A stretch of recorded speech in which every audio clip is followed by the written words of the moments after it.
Hello student, welcome to my YouTube channel Sai Samartha Maths Academy. Now in this video we are going to learn practice set 6.2 in chapter number 6 Circle class 9th Math 2. मित्रांनो चॅनलवर जर नवीन असाल तर चॅनलला subscribe करा. मित्रांनो व्हिडिओला सुरुवात करूया.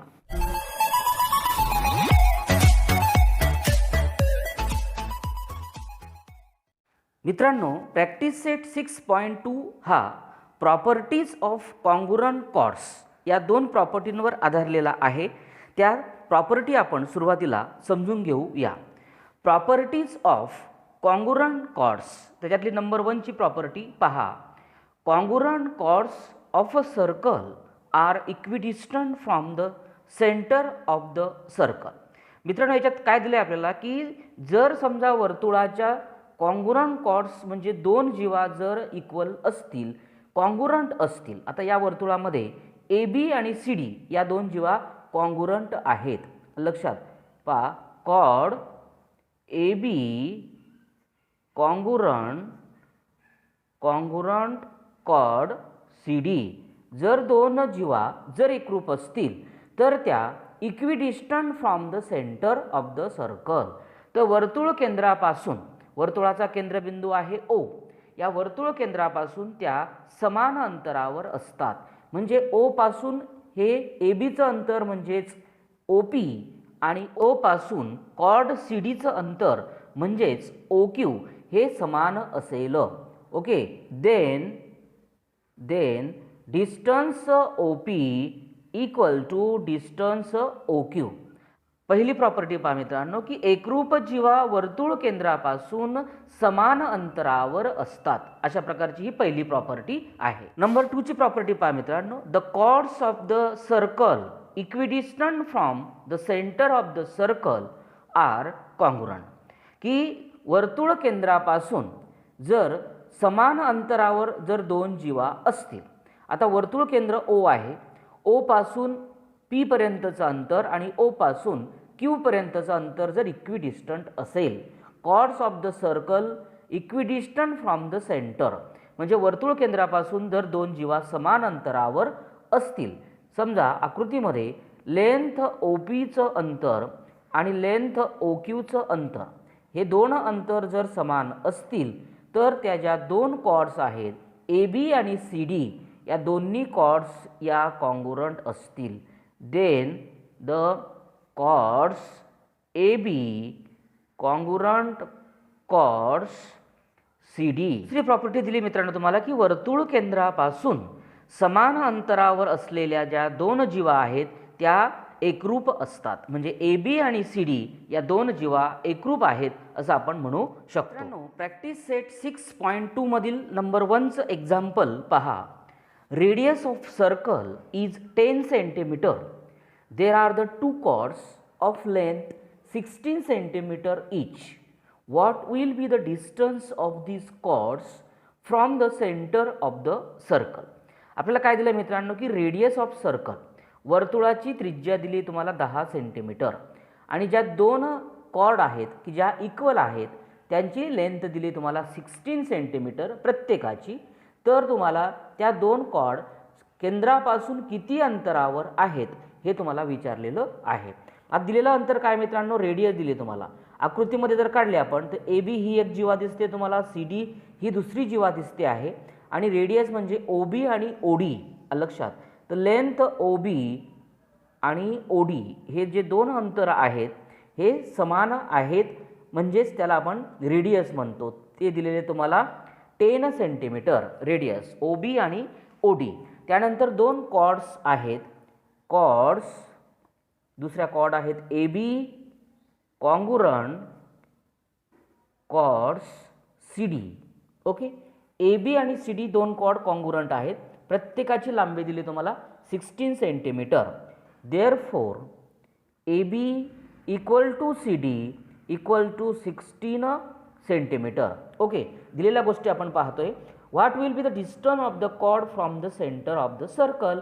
केंद्रापासून ए बी जीवेचं अंतर म्हणजे ओ एम आणि केंद्रापासून सी डी जीवेचं अंतर म्हणजे ओ एन या ओ एम आणि ओ एनची लांबी आपल्याला काढायची आहे. ओके, मग आता याच्यामध्ये तुम्हाला माहिती मित्रांनो आपल्याला की ए बीची लांबी माहिती झाली, सी डीची लांबी माहिती झाली आणि या ज्या दोन रेडियस आहेत 10 सेंटीमीटर सुद्धा माहिती आहेत. मग आता या काटकोन त्रिकोणासाठी तुम्हाला एम बी लागेल लक्षामध्ये. मग ए बीची लांबी आपल्याला माहिती आहे, ओ पासून यम हा परपेंडिक्युलर काढला आहे आपण कॉर्डवरती. Okay, O M segment O M perpendicular to the chord A B. Okay, त्याच प्रकारे इकडे जर ओ एन हा सी डीवरती काढलेला आहे, segment O N perpendicular to the chord C D. C डीवर तो परपेंडिक्युलर काढलेला आहे.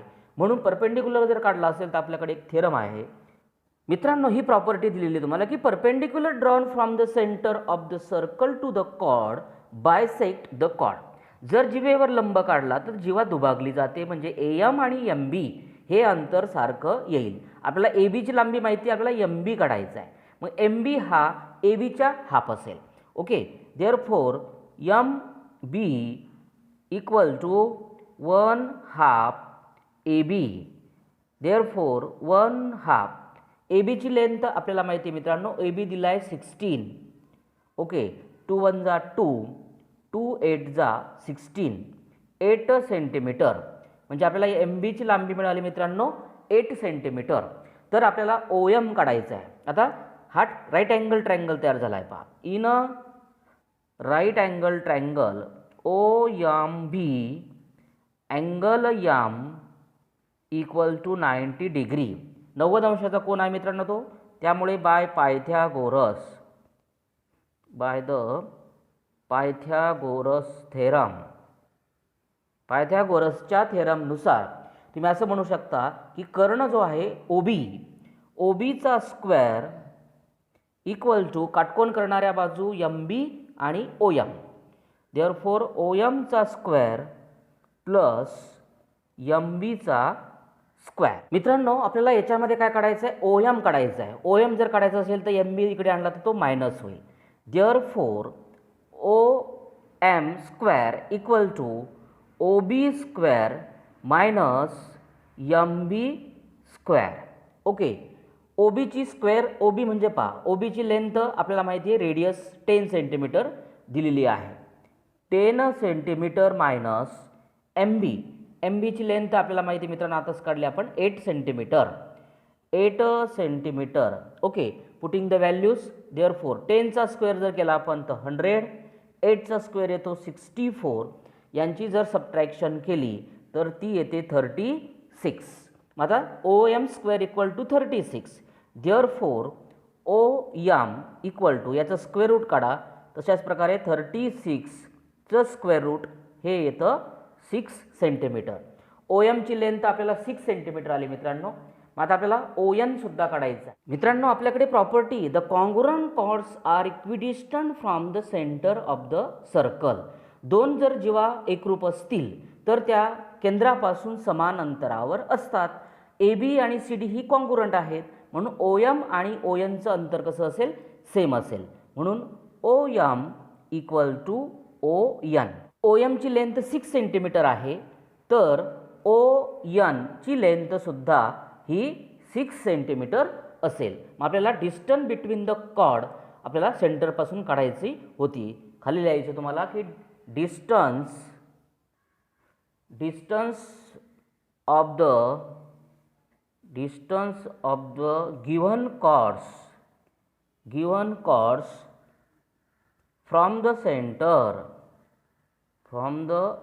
Centre equal to 6 centimetre. याच्यातील नंबर 2चं एक्झाम्पल पहा. In a circle with radius 13 centimetre, 2 equal chords are at a distance of 5 centimetre from the centre. Find the length of the chords. याच्यात काय दिलं मित्रांनो, तुम्हाला रेडियस दिलेली आहे. आता आपण ही डायग्राम काढली आहे. रेडियस म्हणजेच त्याच्यामध्ये ओ बी आणि ओ डी यांचं माप दिलेलं आहे तुम्हाला 13 सेंटीमीटर. लक्षात घ्या. आता याच्यामध्ये रेडियस दिली आहे ओ बी आणि ओ डी यांची लेंथ आहे 13 centimetre. 2 equal chords are at a distance of 5 centimetre from the centre. A B आणि सी डी या दोन इक्वल कॉर्ड्स आहेत. केंद्रापासून त्या 5 सेंटीमीटर अंतरावर, म्हणजे ओ एम आणि ओ एनचं अंतर दिलं आहे 5 सेंटीमीटर. ओके, केंद्रापासून म्हणजे ओ एम आणि O N, that is O M equal to O N, दोघांचं अंतर दिलं आहे तुम्हाला 5 सेंटीमीटर. आणि दोघं ज्या कॉर्ड्स आहेत, chord A B congruent chord C D, A B आणि सी डी दोन्ही कॉर्ड्स इक्वल आहेत. ओके, तर तुम्हाला find the length of the chords. तर ए बी आणि सी डी या दोघांची लेंथ आपल्याला काढायची आहे. मित्रांनो, आता याच्यामध्ये ओ एम हा ए बीवर टाकलेला परपेंडिक्युलर आहे आणि ओ एन हा सी डीवर काढलेला परपेंडिक्युलर आहे. Therefore segment O M perpendicular to the chord AB and segment ON perpendicular to the chord CD. याच्यामुळे काय झालं मित्रांनो, की हा परपेंडिक्युलर काढला असल्यामुळे हा ट्रायंगल जो दिसतोय तुम्हाला, हा एक राईट अँगल ट्रायंगल तयार झालेला आहे. Therefore in a triangle O M B मध्ये पहा, ओ एम बी मध्ये angle M equal to 90 degree. Okay, then by Pythagoras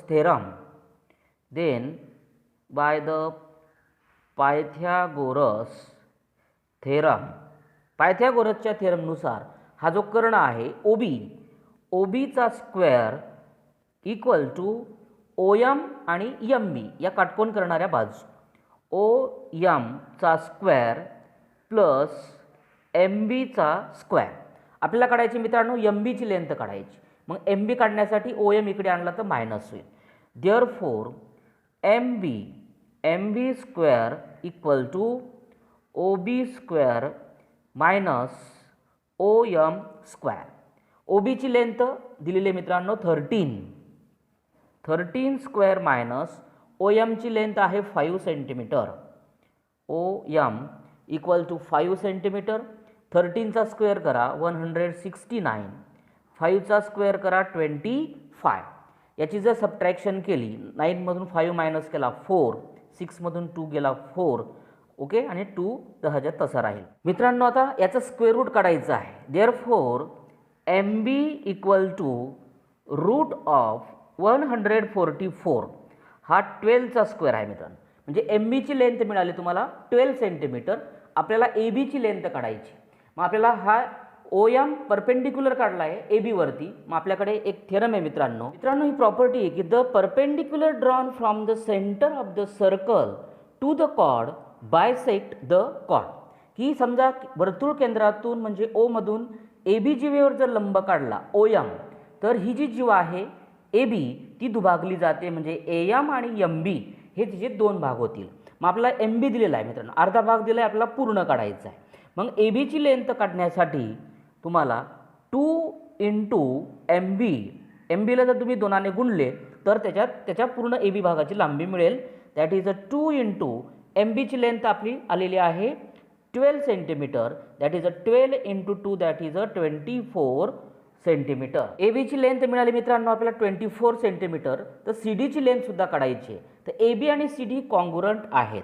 okay, chord A B congruent chord C D हे आपल्याला दिलेलं आहे की दोन्ही ज्या कॉर्ड्स आहेत त्या कॉन्ग्रुरंट आहेत. म्हणून ए बीची लांबी जर 24 असेल तर तुम्ही लिहू शकतात की सी डीची लांबी सुद्धा 24 सेंटीमीटर असेल. मग खाली लिहिता येईल तुम्हाला की लेंथ ऑफ कॉर्ड्स जीवांची जी लांबी आहे ती 24 सेंटीमीटर. त्यातील नंबर 3चे एक्झाम्पल पहा. Segment P M and segment P N are congruent chords of a circle with a centre C. Show that the ray P C is the bisector of angle N P M. मित्रांनो, काय दिलं तुम्हाला की P M आणि P N या 2 कॉन्ग्रुरंट cord आहेत दिलेल्या. Okay, तर तुम्हाला प्रूफ करायचं आहे की अँगल एन पी एम हा जो कोन दिसतो आपल्याला, त्या कोनचा हा जो पी सी आहे हा बायसेक्टर आहे, दुभाजक आहे असं प्रूफ करायचं आहे. मग हा जर तुम्हाला दुभाजक दाखवायचा असेल तर या ठिकाणी हे जे 2 कोन आहेत ते दोन कोण जर आपण कॉन्ग्रुएंट दाखवले तर तुम्ही त्याला दुभाजक म्हणू शकाल. ओके, तर सुरुवातीला याच्यात कन्स्ट्रक्शन केले मित्रांनो, MC आणि CN ही कन्स्ट्रक्शन केली. आपण सुरुवातीला कन्स्ट्रक्शन, ओके, याच्यामध्ये काय रचना केली की MC आणि CM ड्रॉ करायची. Draw segment MC and the segment CN. Okay, MC आणि CN हे ड्रॉ केलेले आहेत. त्याच्यामुळे काय झालं मित्रांनो, आता हे ट्रायंगल तयार झाले, दोन ट्रायंगल तयार झाले. आता दोन्ही ट्रायंगलमध्ये आपण पाहू. आता प्रूफ पहा, खाली प्रूफ, याचं प्रूफ लिहिताना पहा, इन अ ट्रायंगल हा पहा PMC आणि PNC मध्ये पहा PMC and the triangle PNC. Okay, या दोन्ही ट्रायंगलमध्ये जर पाहिलं मित्रांनो तर सेगमेंट PM आणि PN या कॉन्ग्रुएंट आहेत. दिलेल्या गोष्टी पहा, segment PM congruent segment PN. Okay, हे दिलेलं आहे आपल्याला, उदाहरणात दिलेलं आहे की दोघं ज्या जीवा आहेत त्या कॉन्ग्रुएंट आहेत. त्यानंतर PC ही त्यांची कॉमन आहे, दोन्ही ट्रायंगलची PC काय आहे, common. Therefore segment PC congruent segment PC, त्याला आपण कॉमन म्हणायचं, कॉमन साईड, दोघी त्रिकोणाची कॉमन साईड आहे. त्यानंतर याच्यामध्ये तुम्हाला MC आणि CN ही वर्तुळाची काय आहे, रेडियस आहे. देअरफॉर अजून लिहिता येईल तुम्हाला तिसरी गोष्ट की segment MC congruent segment CN radius of the circle, radius of circle. Okay, तीन गोष्टी दाखवल्या मित्रांनो. या दोन त्रिकोणामध्ये आपण तीन गोष्टी कॉन्ग्रुएंट दाखवल्या, ह्या तिघ साईड इक्वल दाखवल्या. मग दोन्ही त्रिकोण हे तिघ साईड असल्यामुळे SS टेस्टनुसार एकरूप असतील. Therefore triangle PMC congruent triangle PNC SS test. दोन्ही त्रिकोण कॉन्ग्रुएंट दाखवल्यानंतर मित्रांनो तुम्हाला कोण पाहिजे असेल तर कोण, किंवा बाजू पाहिजे असेल तर बाजू तुम्ही घेऊ शकता. आपल्याला कोण पाहिजे, या कोणाशी हा कोण मी घेतोय पहा, MPC angle MPC congruent angle इकडे पहा NPC त्याला आपण CACT असं म्हणतो, एकरूप त्रिकोणाचे संगत कोण असं आपण त्याला म्हणतो. आता याच्यात जर तुम्ही हा कोण आणि हा कोण हे दोन्ही कोण आपण कॉन्ग्रुएंट दाखवले मित्रांनो, दोन्ही कोण कॉन्ग्रुएंट दाखवल्यामुळे हा PC हा MPNचा बायसेक्टर आहे. तुम्ही खाली लिहू शकतात की रे PC is the bisector of a angle NPMचा तो बायसेक्टर आहे असं आपल्याला प्रूफ करायचं होतं. मित्रांनो, व्हिडिओ आवडल्यास लाईक करा, शेअर करा, चॅनलला सबस्क्राईब करा. थँक्यू मित्रांनो.